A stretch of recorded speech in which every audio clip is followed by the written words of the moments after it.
Today's episode is brought to you by Positively Productive Systems, whose mission is to be the antidote to your stress and to provide compassionate productivity resources and coaching that help you heal and achieve. Be sure to check out both free and paid resources at positivelyproductive.com/resources. Just because you're active doesn't mean you're productive. Being busy and being productive are often used interchangeably, but they're not the same thing. Being busy means being active and doing things, but it doesn't necessarily mean you are being productive. Productivity is about achieving those results, using your time and energy specifically for your desired outcomes. You're listening to the Positively Living Podcast. I'm your host, Lisa Zaratny, founder of Positively Productive Systems and a productivity coach certified in positive psychology and stress management. Join me as we explore ways to live a more proactive, positive life with episodes on productivity, self-awareness, mindset, entrepreneur life, habits and systems, simplicity, fun, and more. I understand overwhelm personally as a multi-passionate entrepreneur, wife and mom to kids and cats, and as a caregiver. I'm here to help you choose what's right for you so you can do less, live more, and breathe easier. Sound good? Let's get to it. Welcome to the Positively Living Podcast. I'm your host, Lisa, and in celebration of our 201st episode, it's time to go back to a foundational part of why I do what I do. Today, we're talking about productivity, or rather clarifying how to make sure you are actually productive. That's what we want, right? To be productive. There's a reason why search engines finish the phrase, how to be more, or ways to be more, with productive in the top 5 answers, most of the time the top 2.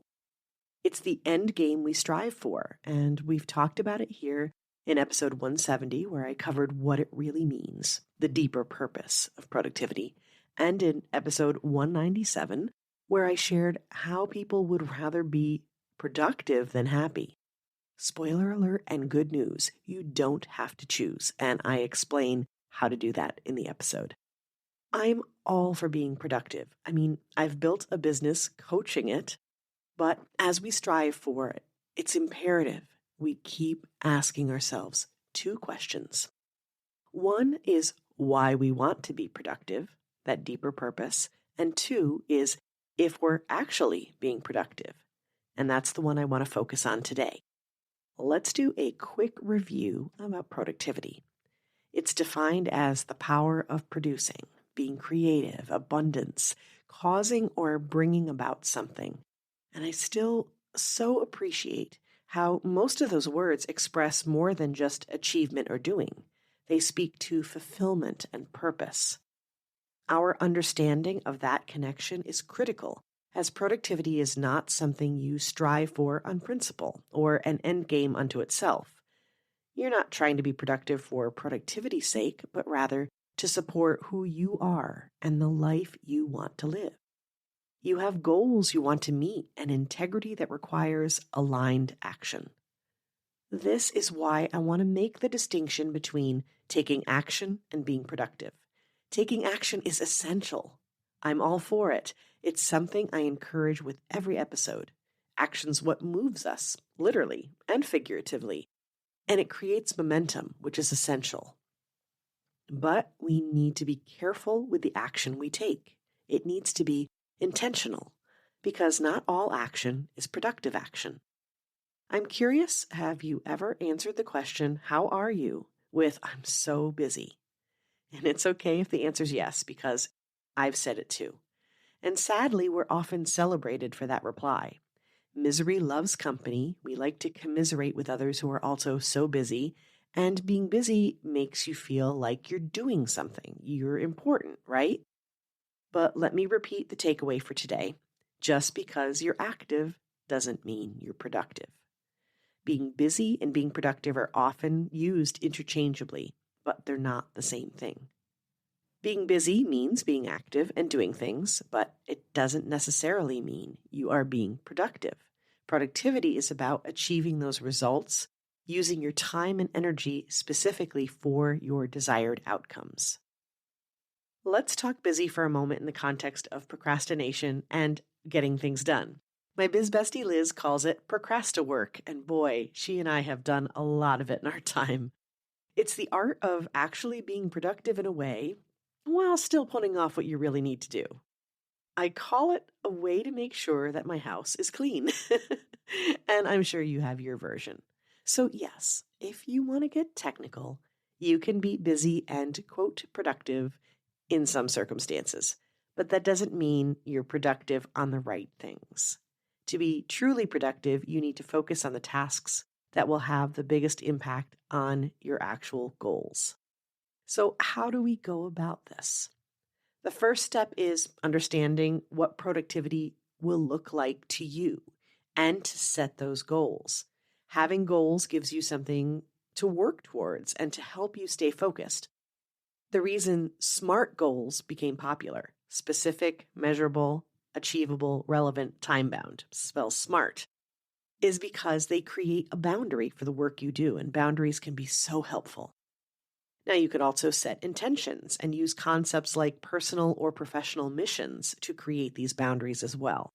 The idea is to have guidelines that help keep you in check and help you identify what is productive for you and what actions fit within that.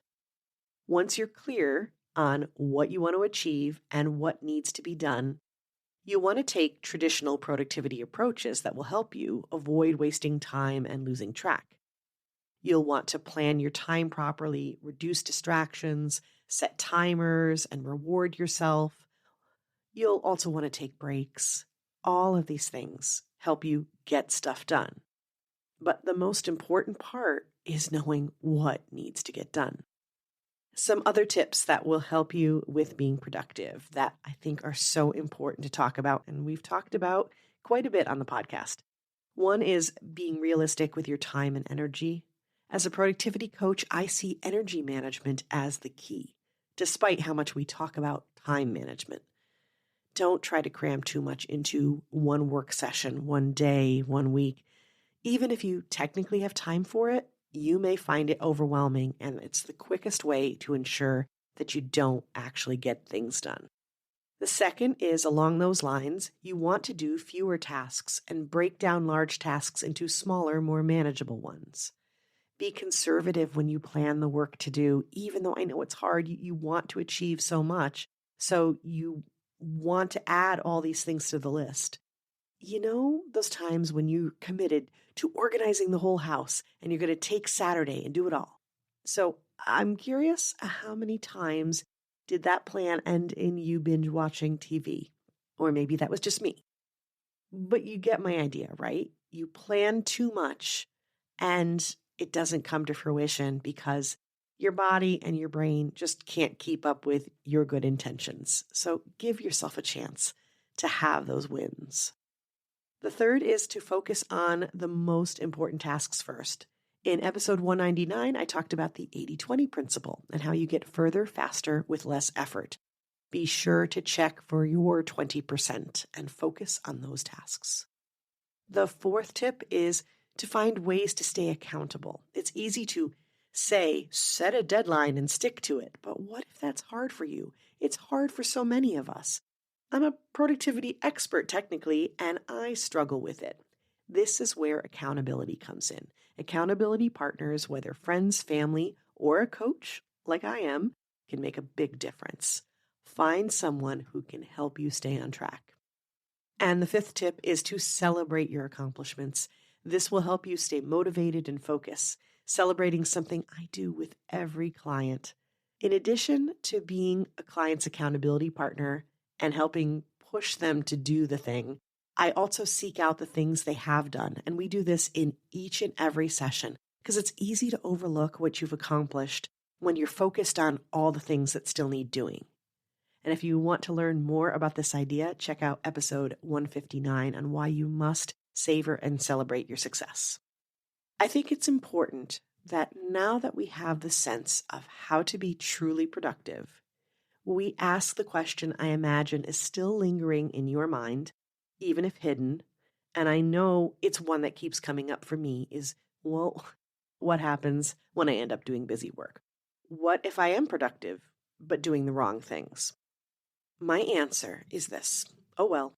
And I don't mean to discount our conversation. I don't mean to be trite, but more to offer the perspective of compassionate productivity.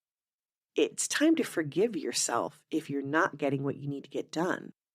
You identify your goals and you can change them. You're the one who's tracking your progress and speed. So you can say it's okay. You're not only allowed to slow down, you're encouraged to do so because sometimes it may be exactly what you need. Consider this. As you use what we talked about in this episode to reflect on what you're doing and to ensure you're in alignment with your actions and your goals, use it also to ensure you're still satisfied with the direction you're going, because you're also allowed to change your mind.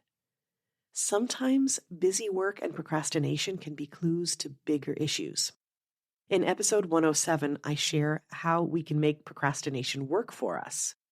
Part of it is being curious why you're procrastinating. Perhaps your approach is off because you're trying to do things like you're, quote, supposed to.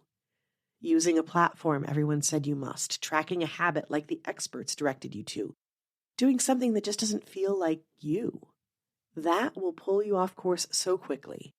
And that's why my focus is on customizing your approach so it fits you. Some other reasons you might not be truly productive. This is the most basic one ever. Are you tired? Hungry? Your brain will shut down when you haven't had enough rest or food. It'll crave soothing, and sometimes that's in the form of scrolling reels instead of following up with potential clients. It's hard to be productive when you don't have the right tools. Don't forget that taking care of you is part of having the right tools. Also, if you identify your value with activity, you may struggle to be selective in what you do because it won't ever feel like it's enough. You will be attracted to and yearn for being busy because that will make you feel like it's enough and you're enough. You may also avoid certain activities that would be truly productive because you actually don't want to reach your goal. I know that sounds ridiculous when I say it out loud, because who wouldn't want to succeed? But that's how our mindset can sabotage us sometimes. There may be a reason deep down that you feel like you don't want to reach that goal. It may mean like a next level for you that you don't feel like you're ready for. Or perhaps it's because our brain and heart no longer feel that this goal is for us, and it's time to release it because it doesn't serve. There are so many reasons for task avoidance. Take the time to consider what that reason is for you, and then get yourself back on track. And that will get you back to being productive. All the things we talked about today are things I do regularly with my clients. When we work together, we review your values, strengths, and personality, establish your goals, and figure out what action is required to achieve them. Then we look at your schedule and figure out how you can best take action within that schedule in order to maximize your specific energy levels and preferences. We take into account the season of your life and the seasons within it, and build in lots of buffer to ensure you're rested, nourished, soothed, and living in a way that brings you joy and fun. It's so easy when we're talking about productivity to forget about the joy and fun. Don't worry, I don't ever forget about the fun. Yes, I make jokes during our sessions, which I think are hysterical, because humor is one of my strengths and one of my preferences. But I do take your happiness and your productivity very seriously. If you're curious to learn more, I welcome you to book a free discovery call with me to learn what we could accomplish together. Head to positivelyproductive.com/connect and click the coaching link for a calendar. You can choose a day and time that works for you, add some details on the challenges and goals that you have, and we'll get you started on a more productive path.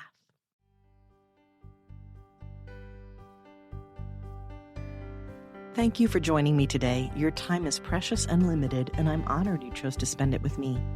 If you have feedback, questions, or want to schedule a chat, head to positivelyproductive.com/connect.